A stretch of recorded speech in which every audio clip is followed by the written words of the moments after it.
साथियों, जय भीम, जय भारत, जय संविधान, जय मंडल, जय जोहार।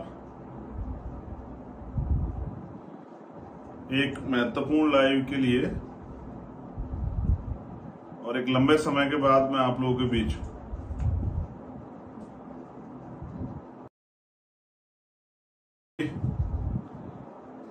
पिछले काफी दिनों में बहुत कुछ सीखा है।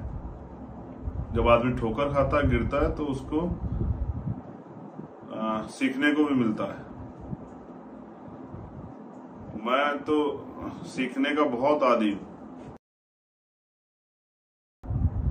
हर अंतिम कार्यकर्ता से, एक छोटे कार्यकर्ता से जो पद में हमसे छोटा है, उम्र में हमसे छोटा है, उससे भी सीखने का प्रयास करते हैं और सीनियरों से भी सीखने का प्रयास करते हैं।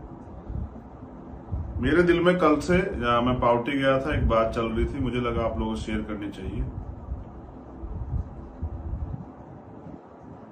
और पावटी एक अजीब तरह का माहौल जो देखने को मिला, मैं उस पर बात करूंगा, लेकिन उससे पहले बहुजन समाज में जन्मे सभी संतों, गुरुओं, महापुरुषों को नमन करते हुए,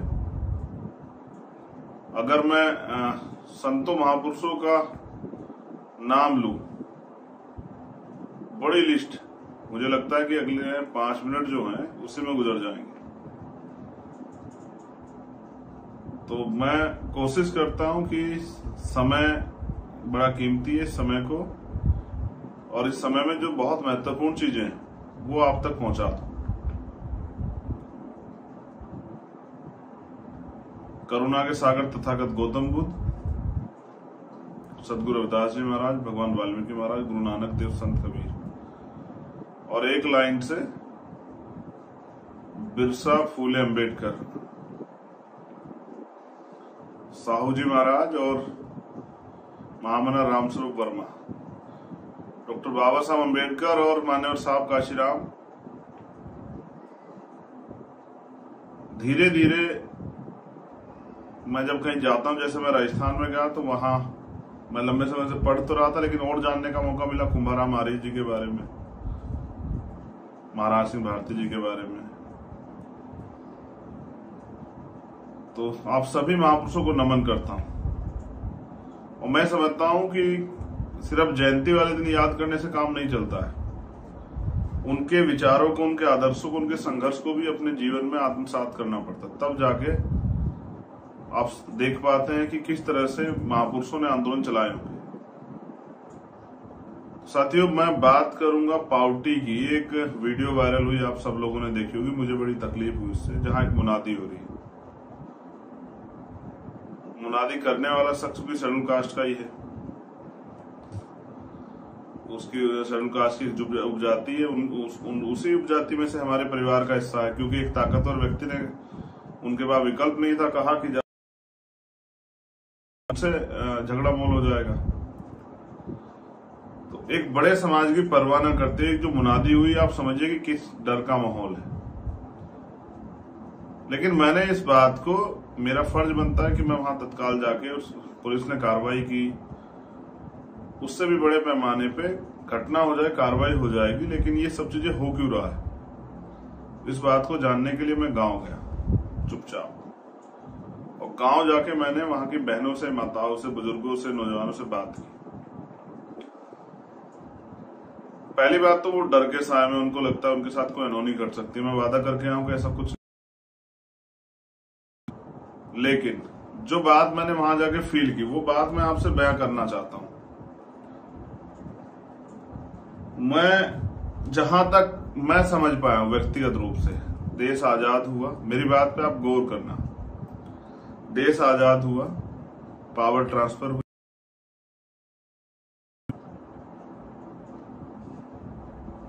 15 अगस्त 1947, बहुत कुछ नहीं बदला। अंग्रेज चले गए और कह के गए कि भारत का, अपने देश को चलाने के लिए संविधान बना दो, तो हम लोग इसको फ्री कंट्री कर देंगे। 26 जनवरी 1950 को भारतीय संविधान लागू। बदला ये कि हम आजाद हो गए, भारत के संविधान के अनुसार हम लोग आजाद हो गए, हमको समान अवसर, समता, समानता, बंधुत्व, भाईचारे की बात जो कॉन्स्टिट्यूशन का प्रेम्बल कहता वो मिली। लेकिन एक कड़वा सच ये भी कि जो गरीब था वो गरीब रह गया, जो अमीर था वो अमीर रह गया। अवसर मिले तो पैसे वाले लोगों ने और अपना पैसा बना लिया, गरीब को कोई अवसर ही नहीं मिला है। थोड़ा बहुत जो अवसर मिला है, मैं अगर बात करूं बहुजन समाज की, तो बहुजन समाज बहुत बड़ा है, उसकी आबादी इस देश में 100 करोड़ से ज्यादा आज के समय में। उसको अगर कुछ मिला स्पेशली तो वो एक आरक्षण के रूप में झुंझुना। भारत के अंदर 2% सरकारी नौकरी है, और 2% सरकारी नौकरियों में मंडल कमीशन तो बाद में आया, पहले शेड्यूल कास्ट के लोगों को 22.5% रिजर्वेशन मिलता था, बाद में मंडल कमीशन आया तो पिछड़े वर्ग के लोगों को 27%, यानी कि टोटल आरक्षण मिला के हुआ 49.5%। ये मिला सरकारी नौकरियों में, और उसके अलावा जो आरक्षण मिला वो एजुकेशन में, स्कॉलरशिप में, राजनीतिक आरक्षण मिला। लेकिन क्या आर्थिक सशक्तिकरण पे कोई काम हुआ? मैं इस बात को क्यों कोट किया था, जितने लोग उस समय जो है जब भारत का संविधान उन्होंने हैंड ओवर किया राष्ट्रपति जी को, तब उन्होंने इस लाइन को कोट किया था कि संविधान की वजह से 1 वोट 1 वैल्यू, राजनीति में तो 1 वोट 1 कीमत, राष्ट्रपति की हो या मजदूर किसान की, सबको बराबरी का वोट का अधिकार है, सबकी वोट की वैल्यू वही है। लेकिन इस देश में जो हजारों साल से जो मनुस्मृति के अकॉर्डिंग संविधान बना के, मनुवाद के, ब्राह्मणिकल सोशल ऑर्डर जिसको हम लोग कहते हैं, ब्राह्मणवाद के आधार पे जो सामाजिक आर्थिक व्यवस्था जो बनाई थी, वो अभी भी लागू हो रही है। जब तक इस देश में सामाजिक और आर्थिक जो गैर बराबरी चली आ रही है वो दूर नहीं होगी, यानी कि जाति के रूप में जो सामाजिक गैर बराबरी चली आ रही है कि छोटी जाति का बड़ी जाति का पैदा होते ही कर्म वरम कुछ रखते नहीं है, ऊपर से जो गरीब के यहां पैदा हुआ वो गरीब ही,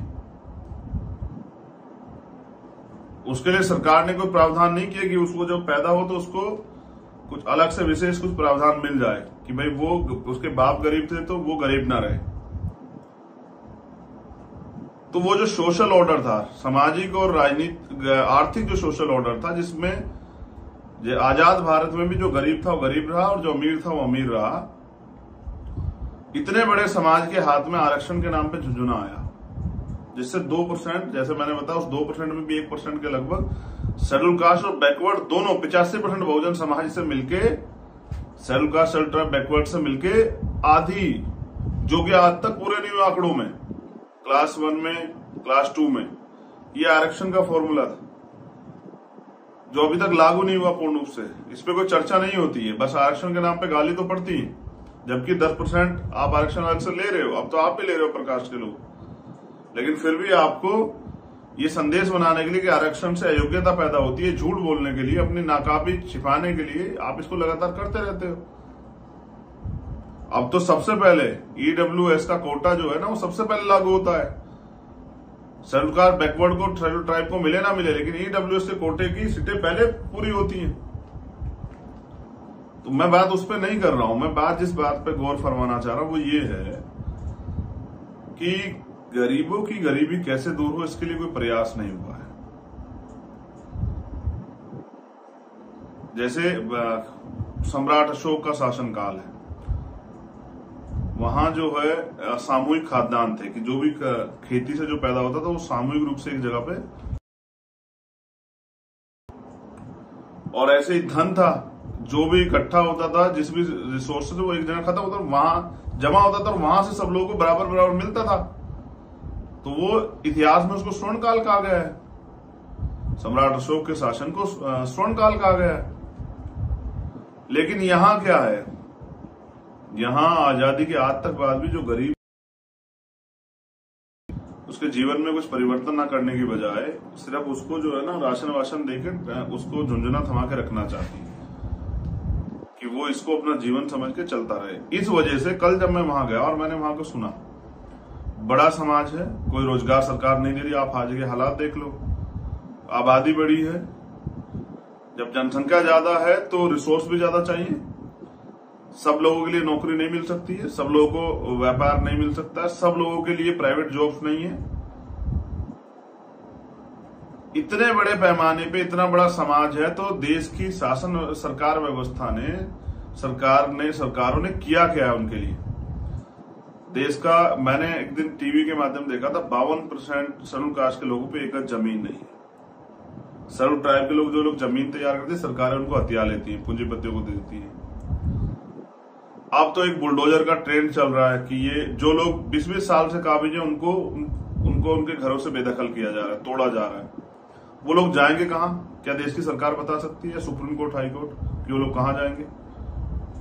वो इस देश के नहीं है क्या हम लोग उनको वहीं उस प्रॉपर्टी पे काबिज नहीं करा सकते हैं क्या उनको पक्के कागज नहीं देके उनको कह सकते हैं कि चलो भाई आप रहो? आखिर हम अपने देश के लोगों का शोषण क्यों कर रहे हैं?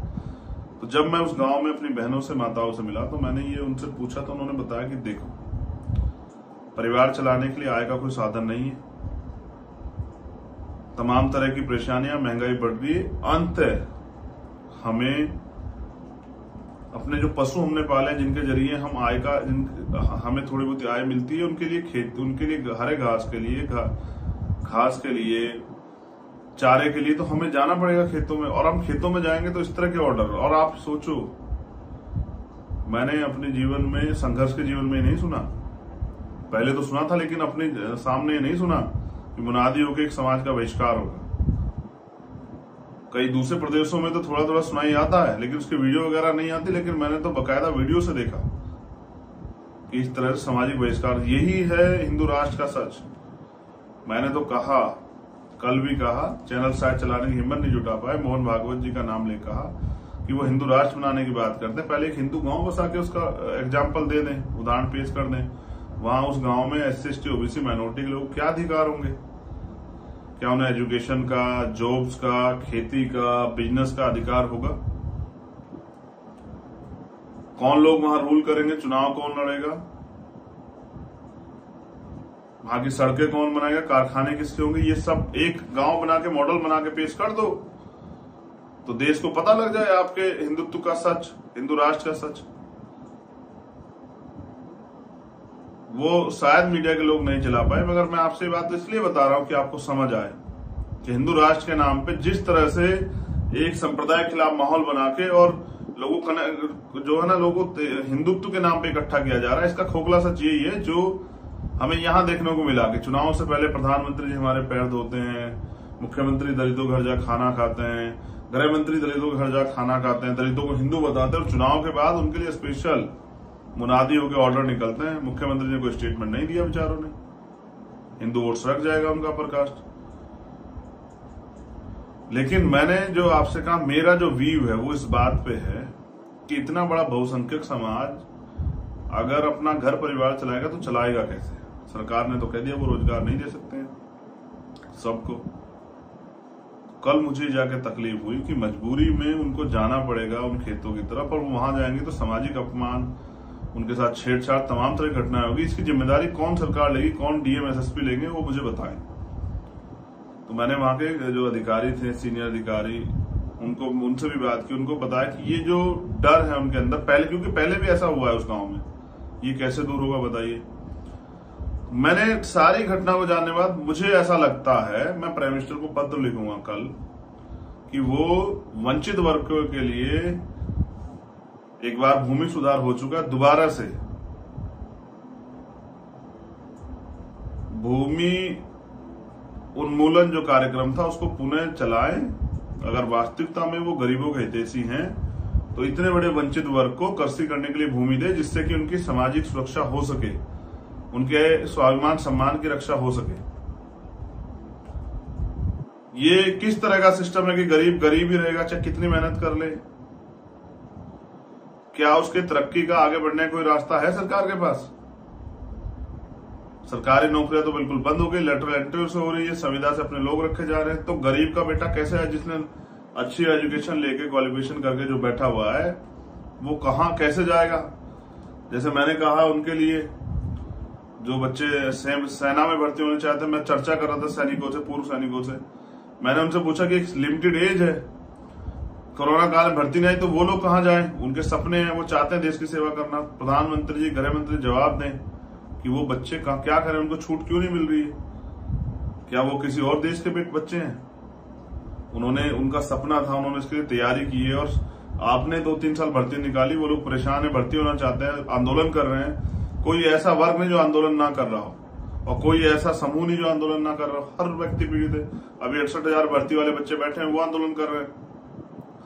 और बहन निशा यादव के न्याय के लिए चंदौली जिला मुख्यालय में धरना चल रहा है, रात में भी हमारे लोग बैठे हैं। मैं उनका धन्यवाद देता हूँ पूरी टीम का। बहुत जल्द मैं भी आऊंगा आपके धरने में शामिल होने। मैं बस थोड़ा सा ये जो इधर के कैडर्स के प्रोग्राम चल रहे थे फ्री हो जाऊं, फिर मैं भी आता हूं, आपके वहीं बैठेंगे। देखते हैं सरकार कब तक जो है हमारी मांग नहीं मानती है। मैं राजस्थान के मुख्यमंत्री का धन्यवाद तो नहीं करूंगा, क्योंकि ये काम तो पहले हो जाना चाहिए था, लेकिन भाई मुकेश जी के बेटे के साथ हर्षाधिपति वाल्मीकि जो हमारा छोटा भाई, उसके साथ जो मारपीट हुई थी, मैं मिलने गया था। और क्योंकि जितेंद्र मेघवाल के परिवार में न्याय नहीं हुआ, उसके लिए और 2-3 इश्यूज के लिए हमने न्याय यात्रा का जो है वो बना है प्रस्ताव, वो जो राजस्थान के सभी 33 जिलों में निकाली जाएगी, और जयपुर में फिर उसकी एक बड़ी रैली के रूप में समापन होगी। जिस सरकार में वंचित वर्ग के लोगों के साथ शोषण होगा, SC OBC माइनॉरिटी लोग, उस सरकार को सबक सिखाना जरूरी हो जाता है। जितेंद्र मेघवाल के परिवार में सरकार ने वादा किया था कि वो नौकरी और रोजगार देंगे, अब तक तो नहीं दिया। ऐसे यूपी की गवर्नमेंट ने वादा किया है, तो इनसे भी मिलेंगे जल्दी। तो मैं समझ पाया हूं कि इन वर्गों की आर्थिक सशक्तिकरण, जिसको काशीराम साहब लंबे समय तक समझते रहे और चलाते रहे, जब तक उसके लिए कोई ठोस काम नहीं होगा। जैसे वो जो मैं कोट कर रहा था, वो उससे बीच में छूटा। बाबा साहब अम्बेडकर ने कहा, राजनीति में 1 वोट 1 वैल्यू, राजनीति में तो हम बराबर हो जाएंगे, लेकिन ब्राह्मणिकल सोशल ऑर्डर के आधार पर जो हजारों साल से सामाजिक और आर्थिक गैर बराबरी, अगर हम इसको दूर नहीं कर पाते हैं तो हमारी राजनीति भी कामयाब नहीं हो पाएगी। और आज हमारी राजनीति कामयाब है नहीं, वरना तो 131 MP है शेड्यूल ट्राइब के, हर जिले प्रदेश से जो रिजर्व सीटों पे लोग जीत के जाते हैं, लेकिन उनकी इतनी हैसियत नहीं है कि वो अपने वर्गों के हितों के लिए एक भी योजना बनाने का या एक भी स्टेटमेंट देने का जहमियत जो है ना वो उठा सके। और इन्हीं को काशीराम साहब ने चमचा जो किताब लिखी, उन्हीं के लिए लिखा कि जो दूसरे दलों के मोहरे बनके और व्यक्तिगत लाभ के लिए बैठे रहते हैं और अपने वर्गों के हितों, अपने वर्गों के साथ होने वाले अन्याय पर भी चुप हो जाते हैं। तो मेरा दर्द ये है कि इस देश के वंचित वर्ग के लोगों को खेती करने के लिए या जीवन यापन के लिए सरकार को जमीन देनी चाहिए। जैसे आप गौशाला के नाम पे दे रहे हो, तो गौशाला से पहले इंसान तो है, पशुओं की तो परवाह करते हैं, इंसानों की तो परवाह करो। प्रधानमंत्री जी, इस देश के इंसानों की तो परवाह करो, पशुओं की परवाह करते हो। मैं समझता हूँ अच्छी बातें करनी चाहिए, वो भी जीव है, लेकिन उनसे पहले इंसान, उनकी तो परवाह करो। वो लोग भूख से पीड़ित हैं, वो लोग, उनका सामाजिक अपमान हो रहा है, स्वाभिमान का खिलवाड़ हो रहा है। उनके देखिए, आप दलितों के देसी बनते हैं, देखिए कितना बड़ा अन्याय हो रहा है और आप चुप हैं। आपके मुंह से आपके जो है एक ट्वीट नहीं है आपका। ये पूरे देश में है, क्योंकि मैं पूरे देश से कनेक्ट होकर यूनिट के जरिए मेरे पास आती रहती है रिपोर्ट। यह न्याय अभी एक घटना पे, आंदोलन करने पे हमारे कार्यकर्ताओं को जेल जाना पड़ा, और जैसा मैं बता, चंदौली में तो चल रहा है धरना, रात में भी। एक महात्मा जी ने एक संविधान बदलने के लिए स्टेटमेंट दे दिया, मध्य प्रदेश की टीम ने उसका विरोध किया, तो पुलिस ने उल्टा हमारे कार्यकर्ताओं पे मुकदमा लगा के उनको जेल भेज दिया। ये हो रहा है जहां बीजेपी गवर्नमेंट है, और जहां बीजेपी की नहीं दूसरी गवर्नमेंट है, वहां भी अन्याय सहना पड़ रहा है। फिर मुझे लगता है इनमें कुछ फर्क नहीं है। इसलिए मैं आप लोगों से कहता रहता हूं, बहुजन समाज के लोगों से, कि भाई कब तक झूठन पे जिंदा रहोगे, कब तक दूसरों के सारे, कुछ अपनी भी ताकत बना लो। तुम्हारी बाबा साहब अम्बेडकर को मानने वाले लोग, फूले साहब अम्बेडकर को मानने वाले लोग, मुझे बताए तुम्हारी बात करने वाला कोई है वहां जो इस विचारधारा के ऊपर खड़ा होकर इस विचारधारा आगे बढ़ाने का काम कर रहा हो? तो ये अन्याय बढ़ता जाएगा जब तक आप अपनी लड़ाई को स्वयं नहीं लड़ोगे। मेरा ऐसा मानना है कि आज नहीं तो कल जो नौजवान प्रशिक्षित तैयार पूरे देश के अंदर भीम आर्मी के माध्यम संघर्ष कर रहे हैं, वो इस लड़ाई को तेजी से आगे बढ़ाने का काम करेंगे और वो समझेंगे कि मुकाबला ताकतवर लोगों से तो खुद भी ताकतवर बनने का प्रयास करेंगे। लेकिन उस मुनादी के बाद मुझे तकलीफ हुई और मैं चाहता हूं वंचित वर्ग जो है उसको पूरे को तकलीफ होनी चाहिए। आप ये ना समझे कि मुनादी वहां हुई, जंगल में आग तो लगी है, आपके घर तक भी आ सकती है। अगर आप चाहते हैं अन्याय अत्याचार ना हो और इस पर रोकथाम लगे तो आपको शक्ति का निर्माण।